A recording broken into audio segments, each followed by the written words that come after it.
আসসালামু আলাইকুম এভরিওয়ান। এই তো দেখতে পাচ্ছেন আমরা চলে আসছি আমাদের গার্ডেনে।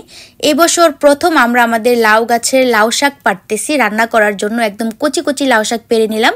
আর এগুলো দেখতে পাচ্ছেন বেগুন গাছেও ফ্লাওয়ার্স চলে আসছে, বেগুন ধরতেছে মাশাল্লাহ মাশাল্লাহ। মানে সব ধরনের ভেজিটেবলসগুলাই খুব সুন্দরভাবে হইতেছে। এই যে দেখতে পাচ্ছেন এগুলো হচ্ছে শশা, কচি কচি শশা, মানে শশাগুলো জাস্ট বের হইতেছে, বড় হইতেছে। আর শশার ফ্লাওয়ারে ভরে গেছে, প্রচুর শশা হইতেছে, কচি কচি শশা। কয়েকদিনের মধ্যেই অনেক বড় বড় শশায় আমার গার্ডেন ভরে যাবে মাশাল্লাহ মাশাল্লাহ। দেখতে পাচ্ছেন ফ্লাওয়ার্সে ভরে গেছে আর কচি কচি শশায় ভরে গেছে। তো এগুলা বড় হতে বেশি টাইম লাগে না, এক সপ্তাহের মধ্যে এগুলা বড় হয়ে যাবে শশাগুলা। তো যাই হোক, নতুন নতুন ভেজিটেবলস হইতেছে এবছর গার্ডেনে।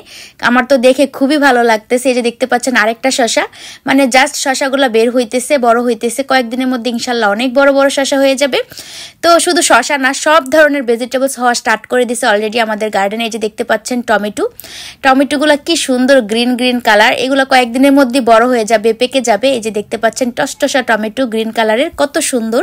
শুধু একটা গাছে না, প্রত্যেকটা টমেটো গাছই টমেটো ধরে ভরে যাচ্ছে মাশাল্লাহ মাশাল্লাহ। সবাই মাশাল্লাহ বলবেন।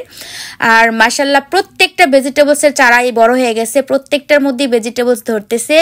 কয়েকদিনের মধ্যেই মাশাল্লাহ আমার পুরো গার্ডেন ভেজিটেবলসে ভরে যাবে। এই যে দেখতে পাচ্ছেন এগুলো হচ্ছে ভেন্ডিও ধরতেছে। এই যে দেখতেছেন ভেন্ডি ধরাও স্টার্ট করে দিছে। আর এগুলো হচ্ছে পুঁইশাক, একদম কচি কচি, এত সুন্দর পুঁইশাকগুলো দেখলে মনে হয় যে কাঁচাই খেয়ে ফেলি। একদম গ্রিন গ্রিন কালার, মোটা মোটা, খুবই সুন্দর পুঁইশাকগুলা, একদমই ফ্রেশ। তো আমি বলতেছিলাম এগুলো কাটার জন্য, পরে ভাবলাম যে না, একদিনে লাউ শাক বা পুঁইশাক দুইটা একসাথে খাইতে পারবো না। তো ভাবলাম আজকে লাউ শাক রান্না করে খাই মজা করে, আবার নেক্সট ডে পুঁইশাক কেটে রান্না করবো, যেহেতু পুঁইশাকগুলো মাশাল্লাহ খুব সুন্দর গ্রো হইতেছে। আর এত সুন্দর লাগতেছিল দেখতে পুঁইশাকগুলো, আমার মনে হচ্ছিল এখনই কেটে বাসায় নিয়ে যাই।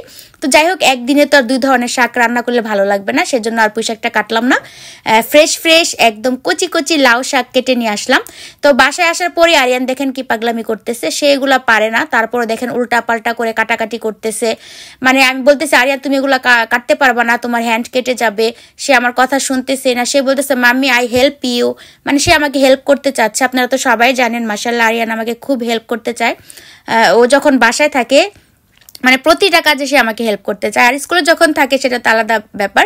এখন যেহেতু ওদের স্কুল বন্ধ, সামার ভ্যাকেশন চলতেছে, সে আমার পাশে পাশে থাকবে।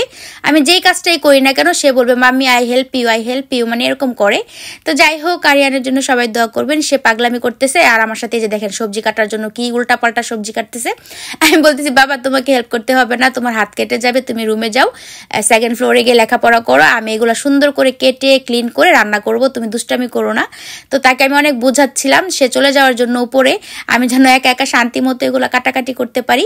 তো যাই হোক, আরিয়ানকে পাঠিয়ে দিয়ে তারপর আমি খুব সুন্দর করে এগুলো কেটে বেছে নিলাম। এই যে দেখতে পাচ্ছেন, তারপর সাথে কয়েকটা পটেটো মানে আলু কেটে দিলাম কুচি কুচি করে। তো দুইটা একসঙ্গে দিয়ে রান্না করলে খুবই মজা হয়। আর যেহেতু কচি কচি লাউ শাক, মানে সাথে যদি আলু দেই আরো মজা হবে। এই দেখতেই পাচ্ছেন আমি একদম পটেটো দিয়ে শাকগুলা ভালো করে ক্লিন টিন করে একদম ভাজা ভাজা করে রান্না করে নিছি। এত টেস্ট হয়েছিল রান্নাটা। আমি যেহেতু ভয়েস ওভারটা পরে দিচ্ছি খাওয়ার পরে, সেজন্য আপনাদের সাথে বলতে পারতেছি। যেহেতু গার্ডেনের ফ্রেশ লাউ শাক ছিল, খুবই মজা লাগছে। তবে সবাই ভালো থাকবেন, আল্লাহ হাফেজ।